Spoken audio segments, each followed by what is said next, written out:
बहुत समय पहले की बात है। एक छोटे से गांव में एक गरीब किसान जिसका नाम गोपाल था, अपनी पत्नी और 2 बच्चों के साथ रहता था।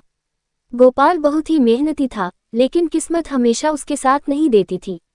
उसके पास एक छोटा सा खेत था जिसमें वह दिन रात मेहनत करता, परंतु फिर भी उसे अच्छी फसल नहीं मिलती थी।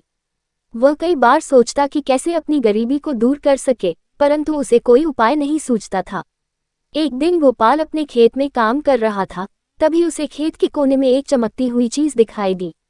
गोपाल उत्सुकता से उस ओर बढ़ा और जब उसने पास जाकर देखा तो वह एक पुरानी और सुंदर मटका मिट्टी का बर्तन थी। मटके पर कुछ अजीब सी नक्काशी थी जो सामान्य नहीं लग रही थी। गोपाल ने सोचा कि यह कोई साधारण मटका नहीं हो सकता, इसलिए उसने उसे घर ले जाने का फैसला किया। जब वह मटके को घर लाया तो उसकी पत्नी ने भी उसे देखकर आश्चर्य व्यक्त किया। उन्होंने मटके को अच्छे से साफ किया और उसे घर के एक कोने में रख दिया।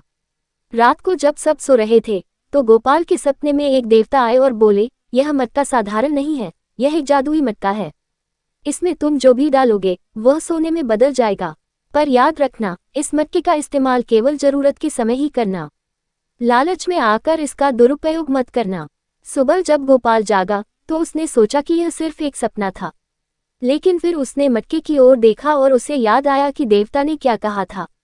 उसने सोचा कि क्यों न इसे आजमा कर देखा जाए। उसने मटके में कुछ पुराने सिक्के डाले और चमत्कारिक रूप से वे सोने के सिक्कों में बदल गए। गोपाल की खुशी का ठिकाना नहीं रहा। अब गोपाल और उसका परिवार धीरे धीरे अपनी गरीबी से बाहर आने लगे। वे मटके का उपयोग केवल जरूरत के समय करते थे, जैसे कि बच्चों की पढ़ाई के लिए, खेती के लिए अच्छे बीज खरीदने के लिए और गांव के लोगों की मदद करने के लिए। गोपाल ने कभी भी इस मटके का दुरुपयोग नहीं किया और उसकी इस ईमानदारी ने उसे और भी सफल बनाया। गांव के लोग गोपाल की नई समृद्धि को देखकर चकित थे, लेकिन गोपाल ने कभी किसी को इस जादुई मटके के बारे में नहीं बताया।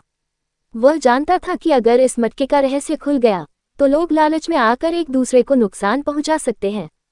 समय बीतता गया और गोपाल का परिवार सुखी और संपन्न हो गया। उन्होंने अपनी संपत्ति का एक हिस्सा गांव के विकास के लिए भी खर्च किया।